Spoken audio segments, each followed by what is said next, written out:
Olá, voltamos com o programa A Notícia de Frente. São 7 horas e 2 minutinhos e agora nós vamos ao vivo com o repórter João Fernandes, que tem notícia boa, viu? Que vem lá de Várzea Grande. Nós vamos falar sobre a vacinação lá no município. Conta pra gente, João, tem uma nova faixa etária aí, jovenzinhos vão poder fazer o pré-cadastro. Qual a faixa etária agora contemplada aí no município?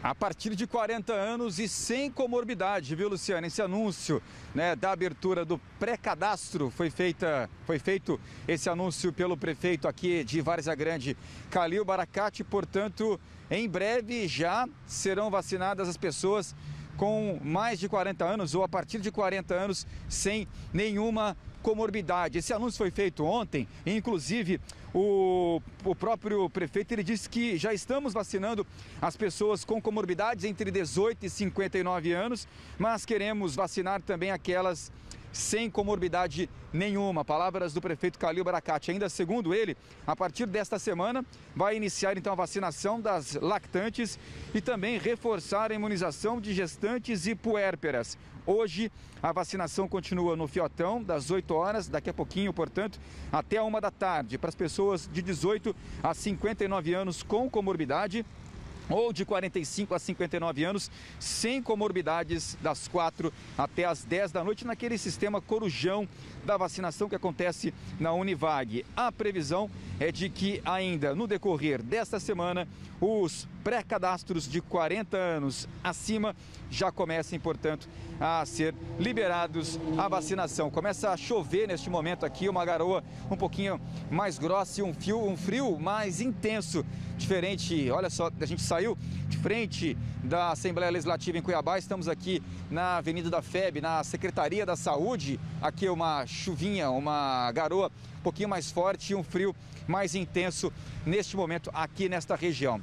Aproveito, portanto, para falar dos números absolutos da Covid-19 aqui no nosso estado e os números que continuam preocupantes, viu? Porque nas últimas 24 horas, 31 pessoas perderam a batalha, perderam a vida para o coronavírus. E uma outra notícia e informação preocupante também é que aumentou a ocupação de leitos de UTI, subiu mais um pouco esse número.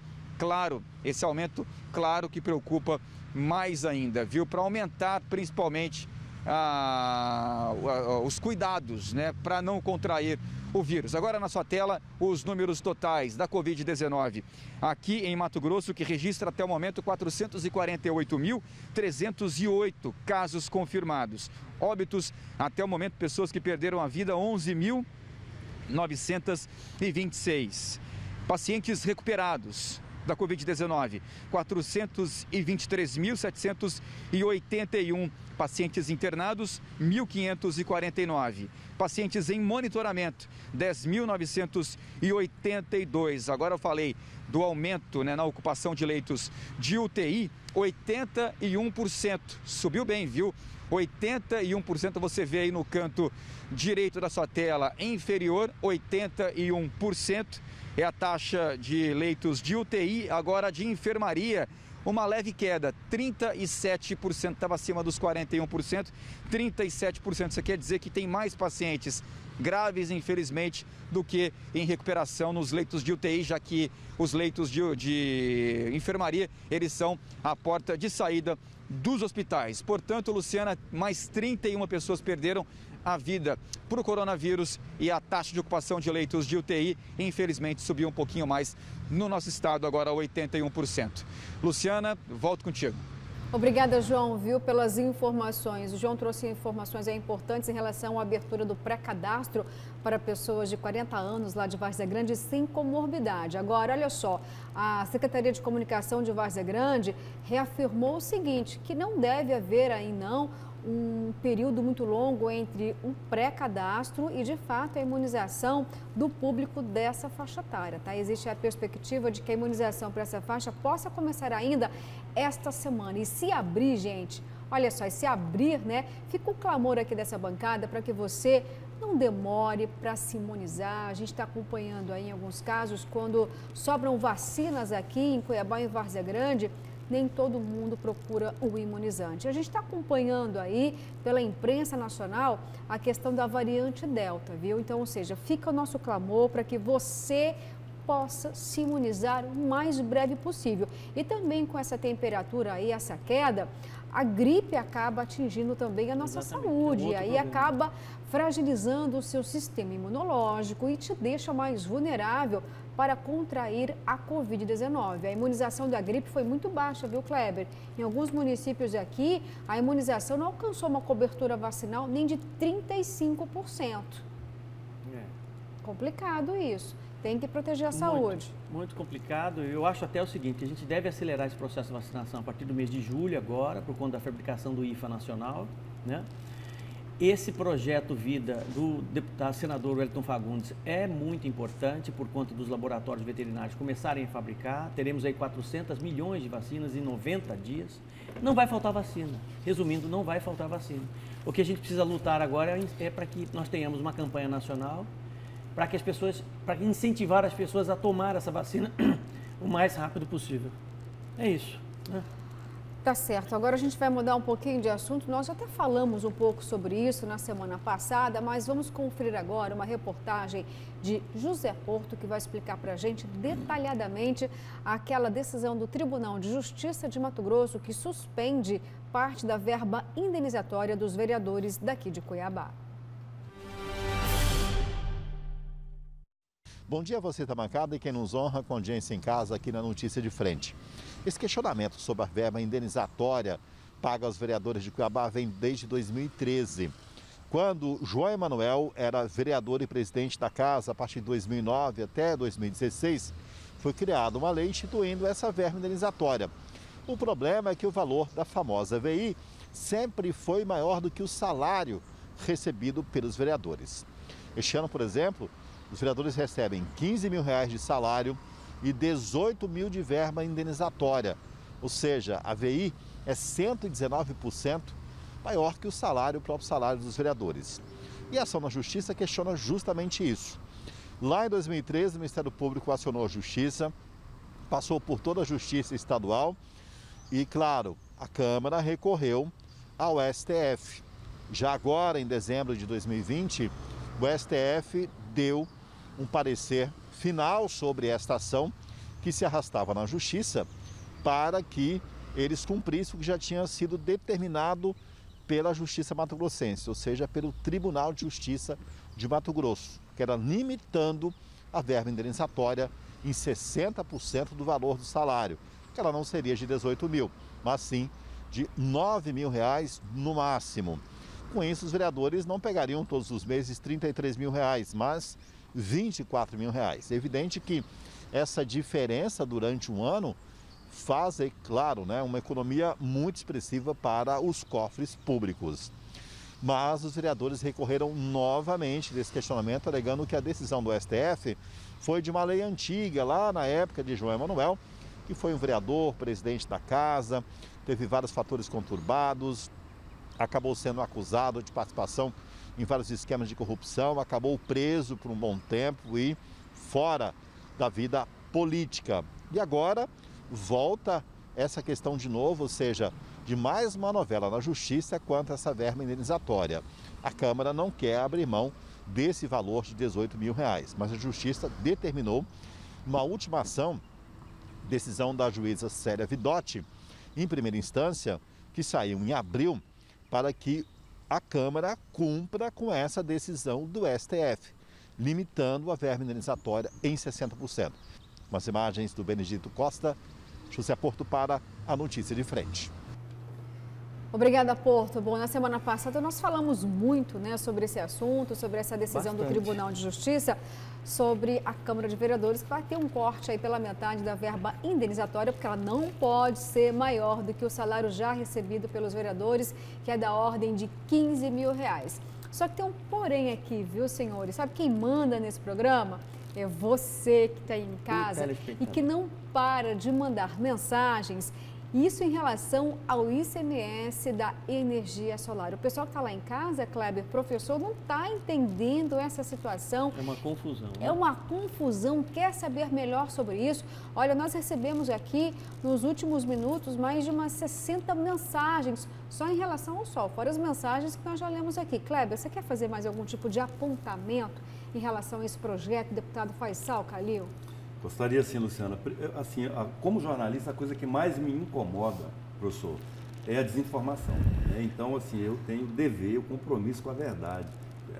É um compromisso profissional. Eu fui estudar esse caso para entender aonde que está o nó, o busilis, né? Que a Luciana fala dessa discussão. E eu voltei até 2015 para quando o CONFAZ, que é o Conselho Nacional de Política Fazendária, autoriza os estados a isentarem a produção de ICMS da chamada energia solar. Da produção. E por que o CONFAZ? Isso foi dito aqui pelo deputado. Mas o CONFAZ não é quem... o CONFAZ quem manda, ele está investido da Constituição. A Constituição diz o seguinte, que qualquer isenção de tributos no Brasil, ela precisa ser aprovada à unanimidade pelo CONFAZ. Sabe para quê, professor? Para impedir a chamada guerra fiscal. Senão os estados começam, um isenta uma coisa, o outro, daqui a pouco eles vão bater a porta do governo federal para ter a compensação. Hoje, professor, o único estado que cobra, aliás, que não cobra sobre a transmissão da energia solar é Minas Gerais, porque ela tem uma lei anterior a essa resolução do CONFAZ. Então, assim, desde 2015, que é outra verdade que precisa ser reposta aqui, o governo de Mato Grosso não cobra pela produção de energia solar. Não cobra ICMS, isso não é verdade, porque ele usa essa autorização do CONFAZ de 2015 e não cobrava também a TUSD, que é o sistema, o uso do, não cobrava também, até abril desse ano. O que aconteceu que ele começou a cobrar? Em abril desse ano, a Energisa, alertada pela sua assessoria jurídica, foi o que eu levantei, vai até a Secretaria de Fazenda e diz o seguinte, olha, eu não estou cobrando a TUSD sobre aquela produção de energia excedente que cada um produz. Isso o deputado explicou bem. Vocês dois, inclusive, já disseram aqui que tem energia solar. O que você produz de dia, você já consome. Agora, o excedente que você produz, como não há hoje ainda um mecanismo viável de armazenamento da energia que você produz em casa, você injeta essa energia no sistema para você consumir de noite ou quando você necessitar. É sobre esse quantitativo de energia que é injetado no sistema e que você retorna, que você paga o ICMS sobre o serviço e não sobre a produção. Pois é, mas esse sistema já é meu. Não, não é seu. É não é seu, não é público. Ele é concedido. Não, ele é concedido. Então... E a empresa, veja bem, é um serviço concedido. É um erro falar que ele é público. Ele é concedido como a estrada privatizada é concedida, como o sistema de transporte de passageiros é concedido, como o sistema de abastecimento de água. E uma empresa ganhou uma licitação para operar aquele sistema por uma remuneração. Então a gente precisa pagar. Você está entendendo? A gente precisa pagar. Você está querendo dizer que a casa ela está sendo induzida ao erro, que eles não estão discutindo? Não, veja, aí eu quero chegar lá. Aí o que aconteceu? A Energisa, ela descobriu que ela é substituta tributária. Se ela não cobrar do contribuinte, ela tem que pagar a Cefaz. Só que não era cobrado isso em Mato Grosso. A Energisa vai lá, Cefaz, Secretaria de Fazenda, eu não estou cobrando isso aqui, mas eu fui alertado que o CONFAZ não autoriza a isenção da TUSD. Ninguém está falando aqui em produção de energia. Não há que se falar em taxação do sol. Isso é uma inverdade, isso é desonesto. Está falando do uso do sistema. Aí a Cefaz fala, olha, é verdade. Nós não estamos cobrando mesmo, eu vou fazer o seguinte, eu vou solicitar ao CONFAZ uma autorização para continuar não cobrando. Enquanto isso, a partir de abril, porque quando a Energisa começa a cobrar, aí há uma movimentação e o deputado Faisal, imagino que por essa razão, apresenta o projeto. Como o governo concordava em não cobrar, ele autoriza a bancada, inclusive, a votar com o Faisal. Por isso, a bancada vota à unanimidade. O governo também não queria cobrar. E vai para o CONFAZ. Só que o CONFAZ fala, não é possível isentar. Você tem que cobrar. Então, não adianta. Aí é o seguinte, a lei, por isso o governador veta a lei. Porque se ele não vetar, ele vai estar sancionando uma lei inconstitucional, que qualquer do povo, o Ministério Público, outro Estado, pode entrar na Justiça e derrubar a lei. Então, hoje, meus amigos, assim, o que eu preciso entendi Eu falei com muitas pessoas desde sexta-feira sobre esse assunto, do governo, da Assembleia, da própria Energisa. Eu estou com o deputado Dilmar, que acabou de me dizer aqui, o seguinte, olha, essa informação eu não tinha, o deputado Dilmar, que é o líder do governo, me passou agora. Minas Gerais é o único que não cobra porque a lei dele é anterior à resolução do CONFAZ. E existe um princípio legal que a lei não pode retroagir em prejuízo. Então, hoje é o seguinte, é muito simples, professor. Para resolver esse negócio, tem que ir para o CONFAZ. Porque, até onde eu entendo, nem a Energisa e nem o governo não cobravam. Tanto que eles não cobraram de 2015 até abril de 2021. Tem 6 anos aí, que é um outro problema. O que vai acontecer com esse passivo que foi gerado durante 6 anos? Da não cobrança. A Energisa vai ter que pagar e vai descontar dos usuários da energia solar? Vai passar para todo mundo? Como é que vai ser? Isso é um outro problema para a gente tentar entender. Vamos tentar simplificar para tentar entender, né? Até para o consumidor tentar entender. Nessa relação nós temos o consumidor, né? Que pode ser produtor ou não de energia. Ele pode só consumir, como ele pode consumir e pode produzir também, né? O excedente, e vai injetar na rede. Nós temos o consumidor. Nós temos a concessionária, que é uma concessionária pública. Tudo que ela investe, ela recebe de volta, né, por conta dos impostos que eu pago, você paga, todos nós pagamos. Nós temos o governo e temos o sol. Essa é a relação da energia solar. Onde é que está o governo nessa história toda?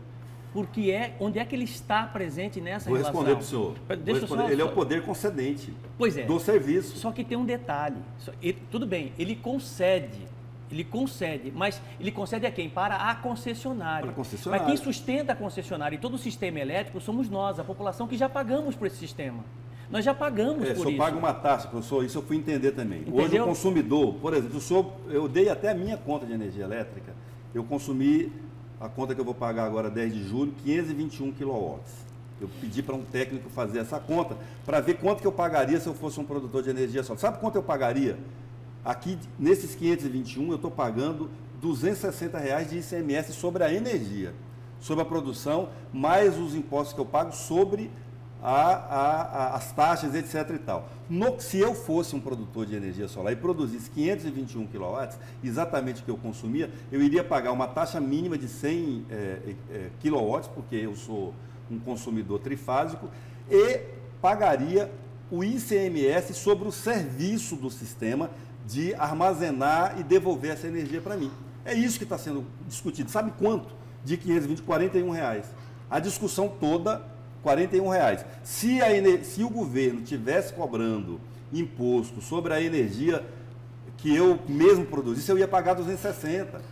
Então, assim, o ponto 1, que eu acho que é o mais importante, se a gente conseguir esclarecer isso hoje aqui, eu vou ficar feliz. Tá, só pra gente... Não existe, Luciana, só um segundinho, não existe cobrança sobre a produção de energia solar. Taxar o sol é uma falácia. Kleber, pelo que você estava... Só para a gente encerrar esse assunto aqui, vou fazer uma pergunta para você. De acordo com o que você está colocando aí em questionamento, se a casa derrubar o veto do governador, pode haver aí uma insegurança jurídica? Pode depois entrar a justiça para suspender isso? Total, porque a lei é inconstitucional, porque ela fere um dispositivo da Constituição. Por quê? Porque a medida que ela está adotando não foi autorizada pelo CONFAZ. E o CONFAZ, volta a dizer, o CONFAZ precisa autorizar a unanimidade. Se um Estado disser não concordo, não passa a lei. Autoriza, nisso o deputado está certo, ele autoriza, ele não determina. Então, assim, mesmo autorizando a não cobrança de ICMS sobre a produção de energia solar, se Mato Grosso quisesse, ele poderia cobrar. Mas você não acha que o Estado, num momento como esse de crise e pandemia econômica, as pessoas não têm dinheiro para pagar absolutamente nada, não deveria estar ao lado da população, junto ao CONFAZ, para não cobrar o ICMS? Mas está, professor. Parece que não. Não, mas está. A Secretaria de Fazenda fez um pedido ao CONFAZ para continuar não cobrando. Primeiro, não cobrava. O Estado não cobrava. Até abril não cobrava. Ninguém de vocês tem fatura, pega a fatura e olha. Não cobrava. Passou a cobrar depois da provocação da Energisa, porque ela falou, eu sou substituta tributária, se eu não cobrar, eu vou ter que pagar do meu bolso, entendeu? Então o Estado foi o primeiro, autorizou a bancada a votar a favor e reiterou o pedido no CONFAZ para não pagar, só que o CONFAZ negou. Então hoje seria mais útil para todo mundo se os produtores, a Energisa, a Assembleia Legislativa e os consumidores fossem pressionar o CONFAZ. É lá que está o problema, não adianta pressionar aqui. Vamos dar um pouquinho de assunto, gente. Vamos falar de Copa América. Tem um destaque aqui no portal Gazeta Digital. E a Conmebol confirma que jogo da seleção brasileira não será na Arena, antes mesmo de se concretizar o sonho do mato-grossense em receber um jogo da seleção brasileira em Cuiabá, foi por água abaixo. Após a Confederação Brasileira de Futebol formalizar o pedido de troca de sede para a fase das quartas de final. A Confederação Sul-Americana apontou que não vai ser possível o remanejo da fase eliminatória do estádio Newton Santos, lá no Rio de Janeiro. Pois é, havia essa perspectiva, mas infelizmente foi por água abaixo, como a gente acabou de ver aqui no destaque do portal Gazeta Digital. E também tem Cuiabá, gente, que domina jogo, mas não finaliza e termina empatado sem gol com o Sport. Mais uma vez o Cuiabá dominou o jogo, mas errou na finalização e perdeu a chance de conquistar uma vitória no Campeonato Brasileiro. O jogo contra o Sport terminou sem gol na Ilha do Retiro, lá em Recife. O Dourado controlou o jogo e barrou o ataque do Leão. O Sport finalizou apenas 4 vezes ao gol o adversário durante o jogo. Já o Cuiabá chutou 12 vezes ao gol, mas não conseguiu balançar a rede. Estava benzida essa rede do Cuiabá. Pelo amor de Deus, que é isso, gente? Impressionado com a pessoa que fica contando às vezes, né? Profissional que tá Tem lá, gente só para isso, né? Contar. Chutou. Isso aí. Escanteio. Olha, gente, foi só para ajudar aqui a controlar os ânimos em relação à taxação da energia solar, que o Cleber está dizendo que não é nada disso, que o projeto está errado. E vai um pouquinho de futebol. Vocês estão acompanhando, gente? Porque futebol? Ninguém está acompanhando Não, futebol, nem Copa América, nem nada. Passo nem... longe. Passo muito longe. Eu não estou por um motivo simples, eu sou corintiano. Então, o momento não é muito favorável. Luciano, eu queria aproveitar aqui para retificar uma informação que eu dei lá no primeiro bloco ainda, quando eu falei que o deputado federal Nelson Barbuda era vereador em Itiquira. Eu sempre confundo Itiquira com Alto Taquari. Na verdade, ele foi vereador em Alto Taquari. Quem me alertou aqui foi ele. Foi o Elcio Botelho, que está aí na audiência conosco. Falou, olha, é Alto Taquari, não é Itiquira. As escusas aí, Nelson Barbuda. Kleber, vamos um pouquinho de novo lá para a Câmara, porque é política, tá? Não sei se vai dar tempo não, mas vamos só para que você tenha essa informação. É um destaque também aqui no portal Gazeta Digital, é que o presidente da Câmara de Cuiabá, o vereador Juca do Guaraná, é considerado hoje o principal nome da Baixada Cuiabana para compor a chapa de candidatos a deputados estadual pelo partido. Conforme a deputada estadual Janaína Riva, ela fez o convite a Juca, que deve convidar outros nomes da Baixada e principalmente mulheres. Da mesma forma, para fortalecer a chapa do MDB. A parlamentar quer se reunir na próxima semana com o prefeito de Várzea Grande, Calil Baracate, do mesmo partido, para apresentar nomes seguindo a prioridade para mulheres. Será Juca do Guaraná, Kleber? Tem realmente aí um nome muito forte? Olha, eu estou achando que a deputada Janaína está querendo garantir o dela, porque ela é o candidato do PMDB que mais tem votos em Cuiabá, né? Há muito tempo. Ela já é mais de Cuiabá do que de Juara. Isso é indiscutível, mas o Juca, sem dúvida. Eu já fiz esse estudo, Luciano e Haroldo, e vou trazê-lo aqui quando ele estiver consolidado. Nos últimos 25 anos, praticamente todos os presidentes da Câmara de Cuiabá ou foram reeleitos para a Câmara como os mais votados, ou foram eleitos deputados estaduais com uma votação bastante expressiva.